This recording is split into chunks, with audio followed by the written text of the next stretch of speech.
మన ప్రభు అయిన యేసుక్రీస్తు నామములో కూడి వచ్చిన ప్రతి ఒక్కరికి వందనాలు తెలుపుకుంటూ దేవుని యొక్క పరిశుద్ధ గ్రంథంలో నుంచి మొదటి పేతురు రాసిన పత్రిక 3వ అధ్యాయము 9వ వచనం మనం చదువుకుందామండి.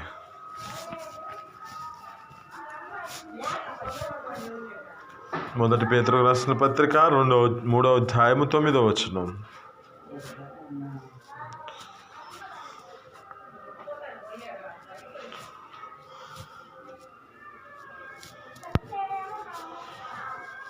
ఆశీర్వాదమునకు వారసులగుటకే మిమ్మల్ని పిలిచి ఉన్నానని చెబుతూ ఉన్నాడు దేవుడు. ఇక్కడ ఈ లేఖనాలు బట్టి, చదువుతున్న మాటలను బట్టి చాలా జాగ్రత్తగా గమనిస్తే 3:9 వచనాలు. ఆశీర్వాదమునకు వారసులగుటకే మీరు పిలువబడితిరి, కీడుకు ప్రతి కీడైనను దూషణకు ప్రతి దూషణయు చేయక దీవించండి. ఆమేన్, హల్లెలూయా. ఇక్కడ ఈ లేఖనాలు బట్టి, చదువుతున్న మాటలను బట్టి ఆశీర్వాదమునకు వారసులగుటకే మిమ్మల్ని పిలిచితిని కనుక మీరు కీడికి ప్రతి కీడు చేయొద్దు, దూషణకి ప్రతి దూషణ చేయక దీవించండి అంటుంది. ఈ లేఖనాలు బట్టి చదువుతున్న మాటలో వ్యక్తిని మనం జ్ఞాపకం చేసుకున్న ఇద్దరు వ్యక్తులని దేవుడు దర్శించి, దేవుడు ఈ దినమున మనతో మాట్లాడుతున్న మాటలు చాలా జాగ్రత్తగా గమనిద్దాం. ఇక్కడ ఈ యొక్క మాటలలో ఆశీర్వాదమునకు వారసులకుకేమి నేను పిలుచుకున్నాను,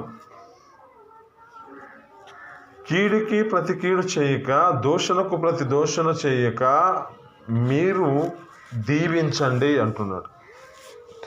ఇక్కడ ఉన్న మాటలు బట్టి జ్ఞాపకం చేసుకుంటే, ఈ యొక్క సౌలు ఇశ్రాయేలు ప్రజల మీద రాజుగా కొనసాగించబడుతున్న పరిస్థితిలో సౌలు తన జీవితంలో జ్ఞాపకం చేసుకుంటే అనేకమైన విజయాలు పొందుకున్నాడు. దేవుని యొక్క ఆత్మ చేత తన జీవితంలో అనేకమైన శక్తి చేత ఆ దేవుని యొక్క సన్నిధిలో ఆ బలమును పొందుకున్న ఆత్మను కలిగిన వాడిగా నడిపించబడినాడు. కానీ ఒక పరిస్థితిని బట్టి కృంగిపోయిన జీవితం కలిగి ఉంది. అతని యొక్క జీవితంలో నీరసిల్ని, సోమశిల్ని, భయపడి దాక్కునే పరిస్థితి ఒకటి వచ్చింది. గొలియాతు ఇతడు ఆ యొక్క స్థితిని బట్టి అక్కడున్న ఈ యొక్క ఇశ్రాయేలు ప్రజలను భయాందోళన కారణం చేస్తున్న పరిస్థితులు అవి.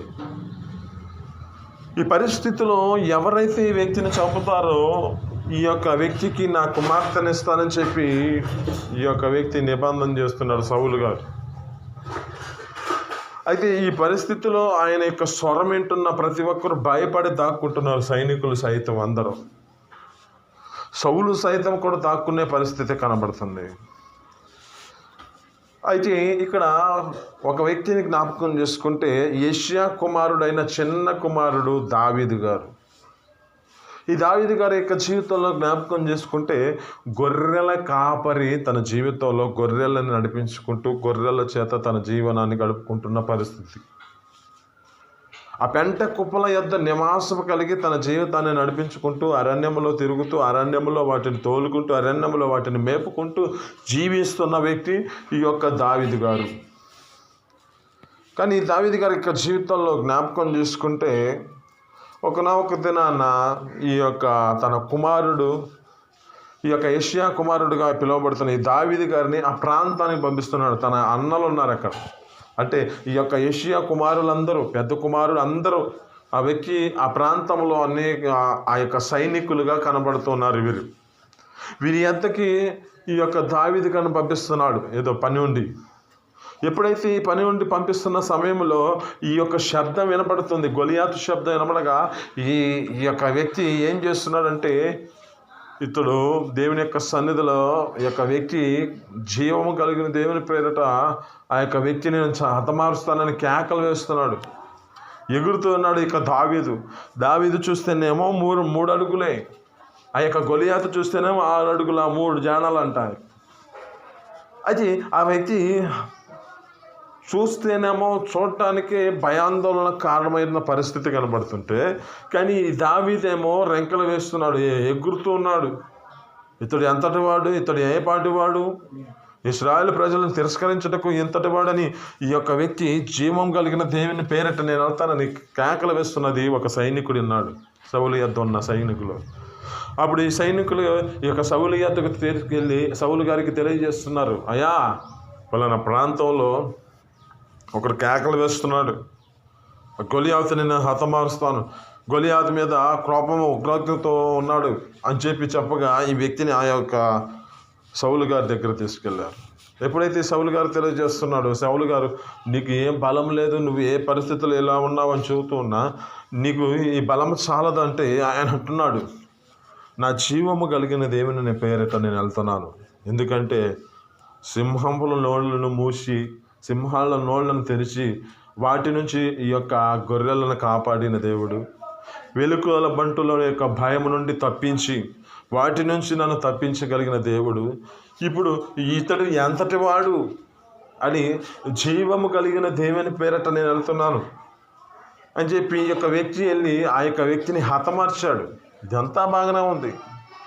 అయితే ఈ యొక్క ఎప్పుడైతే సౌలు గారు తన జీవితంలో జ్ఞాపకం చేసుకుంటే ఒక తీర్మానం చేయబడ్డాడు కదా, ఒక నిబంధన చేశాడు కదా, ఎవరైతే ఈ యొక్క వ్యక్తిని హతమారుస్తారో నా కుమార్తెని ఇస్తానని చెప్పి అనుకున్నాడు కదా, ఈ యొక్క కుమార్తెని ఆ యొక్క దావీదు గారికి ఇస్తూ ఉన్న పరిస్థితిలో అక్కడ జ్ఞాపకం చేసుకుంటే దావీదు గారి గురించి మాట్లాడుతున్నారు, ఆ యొక్క సౌలు గారి గురించి స్తుతిస్తున్నారు. ఏ విధంగా అంటే సౌలు 1000 కొలదియు దావీదు 10,000 కొలదియు అని స్తుతిస్తున్నారు. ఈ పరిస్థితిని బట్టి తానలో ఉక్రేదాలు ఎక్కువైపోయినాయి సౌలు గారికి. దావీదు గారి మీద విషపు చూపు చూస్తున్నాడు ఈ వ్యక్తి, ఈ యొక్క సౌలు. ఎన్నో పర్యాయాలు ఈ యొక్క వ్యక్తిని చంపాలని ఆలోచన కలిగి ఉన్నాడు. ఎన్నో పర్యాలు ఈట తీసుకొని ఆ యొక్క వ్యక్తిని గోడ గుచ్చాలని ఆలోచన కలిగి ఎన్నో పర్యాలు ప్రయత్నించాడు. కానీ ఆ ప్రదేశం నుంచి పరిగెత్తుకుంటూ వెళ్ళిపోయాడు దావీదు గారు. దావీదు యొక్క జీవితంలో జ్ఞాపకం చేసుకుంటే ఇక్కడ అంటున్న మాటలను బట్టి ఆశీర్వాదమునకు వారసులగుటకే మిమ్మల్ని పిలుచుకున్నాను, అయితే కీడికి ప్రతి కీడు చేయొద్దు, దూషణకు ప్రతి దూషణ చేయొద్దు. ఎందుకంటే మిమ్మల్ని పిలుచుకున్న పిలుపు వేరు. మిమ్మల్ని పిలుచుకున్న పిలుపు ఏమిటంటే ఆశీర్వాదానికి వారసులుగా ఉండటానికి మిమ్మల్ని పిలుచుకున్నాను అంటున్నాడు. అంటే ఈ ఆశీర్వాదమునకు వారసులుగా ఉండటానికి మనం పిలుచుకున్న ఈ పిలుపులో ఏం చేయబడాలంటే కీడుకి కీడు చేయకూడదు, దూషణకి దూషణ చేయకూడదు, వారిని దీవించాలి. ఇక్కడ దావీదు గారి యొక్క జీవితంలో మనం జ్ఞాపకం చేసుకుంటే దావీదు యొక్క స్థితి ఎలాంటిది అంటే అతని హతమార్చేంత శక్తి ఉంది, బలం ఉంది, కానీ ఏమాత్రం అతని మీదకి వెళ్ళట్లా, అతని మీదకి వెళ్ళట్లా. ఇక్కడ అనేక పర్యాలు ఈ యొక్క సౌలు గారు దావీదుని ఇక హతమార్చే పరిస్థితి, కానీ పరిగెత్తుతున్న పరిస్థితి. అయితే ఈ పరిస్థితుల్లో జ్ఞాపకం చేసుకుంటే ఒకనాడు సౌలు గారి యొక్క సైన్యము, సౌలు గారు ఒక ప్రాంతంలో నిద్రపోతున్న సమయంలో ఈ యొక్క దావీదు గారు అతని పక్కన ఉన్న ఒక వ్యక్తి ఇద్దరు వచ్చి అతని ఎదుకు వచ్చి చూస్తే ఆ యొక్క వ్యక్తి నిద్రపోతున్నాడు, దొరికాడు అందరికీ. ఆ దొరికిన ఈ యొక్క వ్యక్తి ఆ వ్యక్తిని చంపట్లేదు. ఆ పక్కన ఉన్న వ్యక్తి అంటున్నాడు, దొరికాడు వేసేద్దామా అంటూ ఉన్నాడు.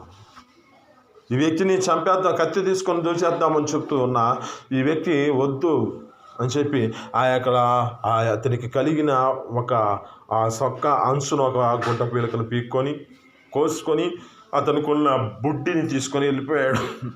అక్కడ అంటాడు, ఏమంటాడంటే ఇతడు యెహోవా చేత అభిషేకించబడిన వాడిని నేను ముట్టకూడదు. ఆమేన్, హల్లెలూయా. అంటే ఇక్కడ దూషణకు ప్రతి దూషణ, కీడికి ప్రతి కీడు చేయకుండా కాపాడబడ్డాడు ఈ దావీదు. ఆ విధంగా నడిపించబడ్డాడు కనుకనే అంచెలంచెలుగా దేవుడు ఆశీర్వదించి ఇతనికున్న రాజ్యాన్ని తీసివేసి దావీదు గారికి ఇచ్చేశాడు. దావీదు గారి యొక్క జీవితం ఎలాంటిది అంటే దావీదు గారు ఏ ప్రాంతానికి వెళితే ఆ ప్రాంతంలో విజయం పొందుకుంటున్న వ్యక్తిగా కనబడుతున్నాడు. దావీదు గారి యొక్క జీవితం ఎలాంటిదంటే అతను తన జీవితంలో జ్ఞాపకం చేసుకుంటే దేవుని యొక్క సన్నిధిని ప్రతిదీ వెడుగుతూ ఉన్నాడు అనమాట. ఏది కావాలంటే అది దేవుని సన్నిధిలో అడిగే వెళుతూ ఉన్నాడు, ప్రతిదీ పొందుకుంటున్నాడు. అయ్యా నేను ప్రాంతానికి వెళ్ళాలి, వెళ్ళమంటావా అంటే వెళ్ళమంటే వెళ్తాడు, లేకపోతే ఆగమంటే ఆగుతాడు, అంతే. దావీదు గారి యొక్క జీవితం ఏమిటంటే అంచెలంచెలుగా అక్కడ అంటుంది, సౌలు గారి యొక్క సైన్యమేమో అంతకంతకు నిరసిల్లుతుందంట. సౌలు గారి యొక్క కుటుంబం అంతా, దావీదు గారి యొక్క సైన్యము దావీదు గారు అంతకంతకు వర్ధిల్లుచూ ఉన్నదని చెబుతున్నాడు.